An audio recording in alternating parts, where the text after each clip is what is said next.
Welcome to shine the world with आजी। इस video में हम लोग देखने वाले हैं क्लास 12 एजुकेशन शिक्षा शास्त्र का चैप्टर 2। यहाँ पे 2 होना चाहिए था, बौद्धकालीन शिक्षा। तो इस चैप्टर को हम लोग देखने वाले हैं, मतलब कि इसका पूरा चैप्टर समझने वाले हैं कि चैप्टर में क्या क्या है और आप लोगों के लिए क्या क्या इसमें चैप्टर में बहुत ज़्यादा इंपॉर्टेंट है। तो चलिए हम लोग स्टार्ट करते हैं।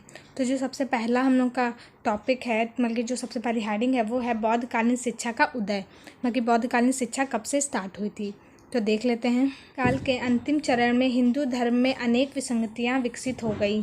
धार्मिक कट्टरता एवं पाखंडवाद का समाज में समावेश हो गया। जाति व्यवस्था एवं छुआछूत के कारण समाज की पिछड़ी जातियों की आर्थिक एवं सामाजिक स्थिति बहुत गिर चुकी थी। धार्मिक कर्मकांडों के नाम पर अनेक हिंसात्मक कार्य होने लगे।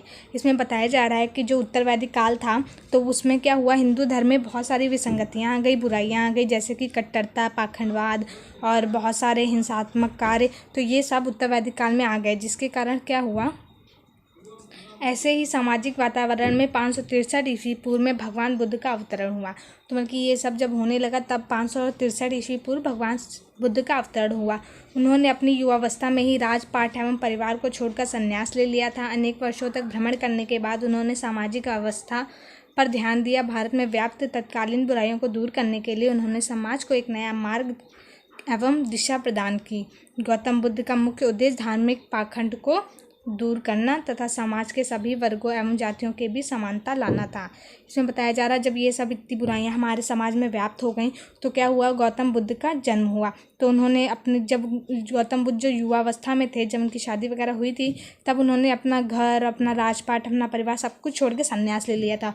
उसके बाद कुछ वर्षों के बाद उन्होंने देखा कि हमारे समाज में ये सब बुराइयां व्याप्त हो चुकी हैं, तो उसको दूर करने के लिए उन्होंने जो है समाज के लिए बहुत अनेक कार्य किए, उपदेश दिए, जिससे कि वो इन बुराइयों को दूर कर सके। और गौतम बुद्ध ने जो है बहुत सारे, उनका मुख्य उद्देश्य क्या था, धार्मिक पाखंड जो होते हैं, मतलब धर्म के नाम पे जो बुराइयां फैली हुई हैं उनको दूर करना था, और जातिवाद के बीच में जो असमानता है उसे दूर करना था, मतलब कि जैसे ऊंची जात नीची जात ये सब होता है उसको दूर करना था। आगे बढ़ते हम लोग। भगवान बुद्ध ने लोगों को बताया कि यह संसार बड़ा कष्टदायी और दुख में है। मतलब कि बुद्ध क्या कह रहे थे, ये जो संसार है ये बहुत ही कष्ट देने वाला है और दुखों से भरा है। इसका कारण है इच्छाएं। तो इसका कारण क्या है, मुख्य कारण है इच्छाएं, क्योंकि जब हम इच्छा करेंगे और वो उसकी पूर्ति नहीं होगी तभी तो हमें दुख होगा, तभी तो हमें कष्ट होगा। इच्छाओं को त्याग कर या उन्हें कम करके सरलता सादा जीवन व्यतीत करना मोक्ष प्राप्ति का साधन है। तो गौतम बुद्ध बताते हैं अगर जो हम अपनी इच्छाओं को त्याग दें या फिर कम कर दें तो हमारा जो जीवन होता है वो सुखमय हो जाएगा और हम मोक्ष को प्राप्त कर सकते हैं। भगवान बुद्ध ने बताए हुए मार्ग को उनके अनुयायियों ने संपूर्ण भारत में प्रसारित किया, जिसे गौतम बुद्ध धर्म के नाम, बल्कि जिसे बौद्ध धर्म के नाम से जाना जाता है। तो ये बता रहे जो बुद्ध ने जो है उपदेश दिए, तो इनके जो शिष्य थे, इनके जो अनुयायी थे, उन्होंने इन उपदेशों को पूरे भारत में बताया, यह धर्म का प्रसार किया, जिससे कि बौद्ध धर्म के नाम से वो जाना जाने लगा।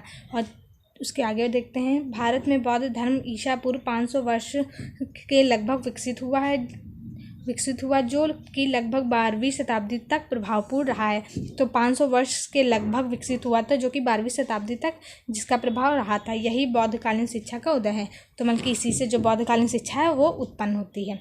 आगे बढ़ते हैं हम लोग। अब हम लोग देखेंगे बौद्धकालीन शिक्षा के उद्देश्य, मतलब कि जो बौद्धकालीन शिक्षा थे उसको प्राप्त करने के क्या उद्देश्य थे। तो चलिए देखते हैं।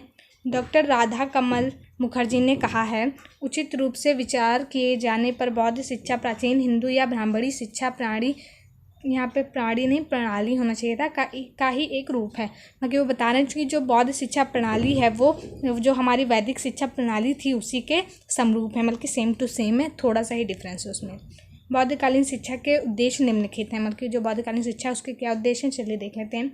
चरित्र निर्माण, तो इसमें क्या बताया जा रहा है, शिक्षा में सदाचार पर विशेष बल दिया गया है। कौन सी शिक्षा में, बौद्धकालीन शिक्षा में। बौद्धकालीन शिक्षा के माध्यम से छात्रों के जीवन को सात्विक एवं शुद्ध चरित्र का निर्माण करना था, क्योंकि जो बौद्धकालीन शिक्षा था उसका उद्देश्य क्या था कि जो छात्र हैं उनको सात्विक जीवन जीने की प्रेरणा देना और उनके चरित्र का निर्माण करना, शुद्ध चरित्र का निर्माण करना। नेक्स्ट हमारा पॉइंट है व्यक्तित्व का विकास। शिक्षा के द्वारा छात्रों के में आत्मज्ञान एवं अनुशासन द्वारा व्यक्तित्व का विकास करना था, मतलब कि जो बौद्धकालीन शिक्षा था उसमें व्यक्तित्व का विकास होता था, किस प्रकार, आत्मज्ञान से और अनुशासन से। उसके बाद थर्ड पॉइंट है हमारा निर्वाण प्राप्ति में सहायक। निर्वाण प्राप्ति मतलब कि मोक्ष। इस काल की शिक्षा का उद्देश्य धार्मिक भावना का विकास करना तथा शिक्षा द्वारा ज्ञान प्राप्त करके निर्वाण प्राप्त करने के योग्य बनना था। तो इसमें क्या बता रहा है, इसमें धार्मिक भावनाओं का विकास करना था और शिक्षा प्राप्त करके मोक्ष की प्राप्ति करना था, निर्वाण के योग्य बनना था। इसके बाद आ जाती है हमारी हेडिंग बौद्धकालीन शिक्षा का पाठ्यक्रम, क्योंकि जो बौद्धकालीन शिक्षा था उसमें कौन सा पाठ्यक्रम था, चलिए देख लेते हैं। जो प्रारंभिक शिक्षा होती थी उसमें क्या पाठ्यक्रम था, साधारण लिखना पढ़ना, गणित, पंचविद्या। पंचविद्या क्या थी, शब्द विद्या, शिल्प विद्या, चिकित्सा विद्या, हेतु विद्या और अध्यात्म विद्या। तो ये प्रारंभिक शिक्षा का जो सिलेबस था वो था। और उच्च शिक्षा में क्या था, धर्म, भाषा, इतिहास, भूगोल, ज्योतिष, राजनीति, न्याय, शिल्प, कला और प्रशासन आदि। तो उच्च शिक्षा में ये सारे सब्जेक्ट थे। उसके बाद आ जाती है शिक्षण की विधियाँ। तो शिक्षण की कौन कौन सी विधियाँ थी बौद्धकालीन में, चलिए देख लेते हैं। प्रवचन या व्याख्यान विधि, मतलब कि जैसे बोल बोल के ओरल पढ़ाया जाता है। वाद विवाद, डिबेट होती है जो कि मतलब कि उधर से कोई एक पक्ष पे बोल रहा है, हम अलग पक्ष पे बोल रहे हैं, डिबेट विधि थी, मतलब वाद विवाद विधि। प्रश्नोत्तर, क्वेश्चन आंसर करते थे, MCQ। और पुस्तक अध्ययन विधि, मतलब कि पुस्तकें पढ़ी जाती थी। सम्मेलन विधि, पूर्णिमा एवं प्रतिपदा के दिन होता था। भ्रमण एवं निरीक्षण विधि, प्रायोगिक विधि, स्वाध्याय एवं स्मरण विधि, निधि शासन, अंतर्ज्ञान द्वारा धर्म एवं अध्यात्म को आत्मसात करना। और जो शिक्षण कार्य होता था वो कब से होता था, 7 बजे से 11 बजे तक होता था सुबह, उसके बाद 2 बजे से शाम 5 बजे तक, इतना पढ़ाया जाता था वहाँ का जैसे रूटीन था, टाइम टेबल था। नेक्स्ट हमारी हेडिंग आ जाती है बौद्धकालीन शिक्षा की विशेषताएं। अब हम बौद्धकालीन शिक्षा वो लोग ग्रहण करते थे तो उसकी क्या विशेषताएं थी जिसकी वजह से वो लोग बौद्धकालीन शिक्षा प्राप्त करते थे। तो चलिए देखते हैं। प्रवज्जा, तो इसकी जो पहली हेडिंग है वो है प्रवज्जा संस्कार। तो चलिए देख लेते क्या होता है। वैदिक शिक्षा प्रणाली के उपनयन संस्कार की भांति बौद्धकालीन शिक्षा प्रणाली में प्रवज्जा संस्कार 8 वर्ष की आयु में होता है। मगर जो बौद्धकालीन शिक्षा में उपनयन संस्कार होता था, विद्यार्थियों को प्रवेश से पहले क्या गायत्री मंत्र का उच्चारण करना होता था, उसी प्रकार जो बौद्धकालीन शिक्षा है इसमें 8 वर्ष की आयु में कौन सा संस्कार होता है, प्रवज्जा संस्कार होता है। इस संस्कार के बाद बालक श्रमण या श्रवण बनकर बौद्ध संघ या मठ में प्रवेश कर लेता है। तो ये संस्कार जब हो जाता है तब बालक प्रवेश कर लेता है मतलब संघ में। संघ में प्रवेश करने से पूर्व शिष्य को शरण त्राई ग्रहण करनी पड़ती है। इसका तात्पर्य है कि हम बुद्ध की शरण में हैं, गौतम बुद्ध धर्म की शरण में है, बौद्ध संघ की शरण में है। ये बौद्ध लिख गया है, तो जो भी है तो इसमें बताया गया है कि शरण त्राई ग्रहण करनी होती थी। शरण का ये आपने तो उन्हें शरण त्राई प्राप्त करनी होती थी। अब आगे नेक्स्ट हेडिंग पे देखते हैं हम लोग क्या है। विद्या आरंभ करने की आयु 8 वर्ष की उम्र में छात्र संस्था में प्रवेश करते थे, वहाँ रहकर 12 वर्षों तक विद्या अध्ययन करते थे। उसके बाद आगे देखते हैं उपसंपदा संस्कार। संघ में 12 वर्ष तक अध्ययन करने के पश्चात 20 वर्ष की आयु होने पर उपसंपदा संस्कार होता था। इसके बाद वह व्यक्ति भिक्षु के रूप में संघ में रहने का अधिकारी होता था। मतलब कि जब वो 12 वर्ष तक शिक्षा ग्रहण कर लेता था और जब वो 20 वर्ष का हो जाता था तब उसको उपसंपदा संस्कार हो जाता था। अब आता है हमारा बौद्धकालीन शिक्षा के गुण। बौद्धकालीन शिक्षा के कौन कौन से गुण थे, चलिए देख लेते हैं। शिक्षा, सभी को शिक्षा प्राप्त करने की अवसरों की समानता थी, क्योंकि बिहार में प्रवेश करने के लिए जाति पाति और ऊंच नीच का बंधन नहीं था। बल्कि वहाँ पे वैदिक काल में क्या था, शुद्ध शिक्षा नहीं ग्रहण कर सकते थे, स्त्री शिक्षा नहीं ग्रहण कर सकती थी, लेकिन जो बौद्धकालीन शिक्षा था उसमें सभी शिक्षा ग्रहण कर सकते थे। फिर था बौद्ध शिक्षा का पाठ्यक्रम पर्याप्त, विस्तृत, संतुलित तथा व्यावहारिक था। मतलब कि जो बौद्ध शिक्षा का पाठ्यक्रम था वो कैसा था, संतुलित एवं व्यवहारिक था, मतलब कि बहुत ईजी था। फिर था शिक्षा के माध्यम से समाज के सभी लोगों में समानता और स्वतंत्रता की भावना विकसित करने का प्रयास किया जाता था। ये भी अच्छा पॉइंट था, गुण था उसका। 4th है हमारा शिक्षा का क्षेत्र अत्यंत व्यापक तथा शिक्षा लौकिक एवं धार्मिक दोनों प्रकार की दी जाती थी। उच्च वर्ग एवं जनसाधारण दोनों के लिए शिक्षा की उत्तम व्यवस्था थी।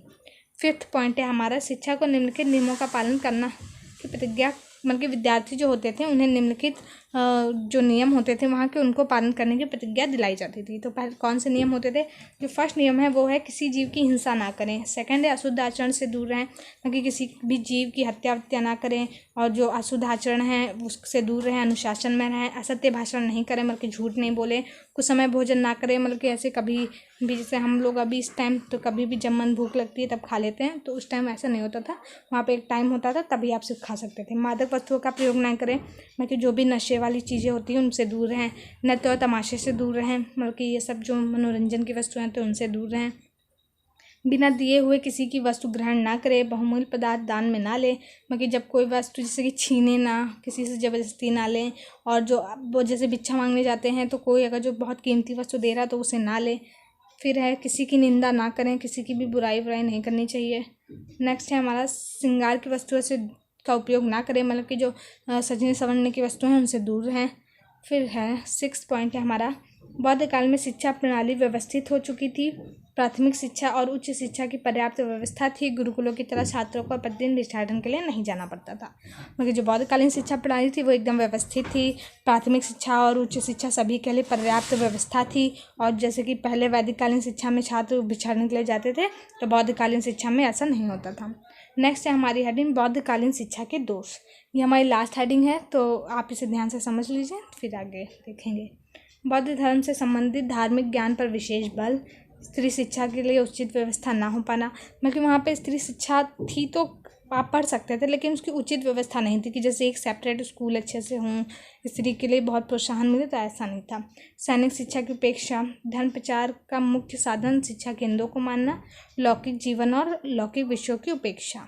तो ये था हमारा चैप्टर। आई होप आपको समझ में आ गया होगा। तो यही सब इसके मेन पॉइंट हैं। मैंने मेन पॉइंट हेडिंग्स लेकर आपको इस चैप्टर को पूरा एक्सप्लेन किया है। तो आई होप आपको ये अच्छा लगा होगा। तो अगर जो आपको ये वीडियो अच्छी लगी हो तो प्लीज़ से लाइक कर दीजिए, मेरे चैनल को सब्सक्राइब कर दीजिए और बेल आइकन को भी प्रेस कर दीजिए, ताकि ऐसे ही लेटेस्ट वीडियो की आप नोटिफिकेशन आपको मिलती रहे। Thank you.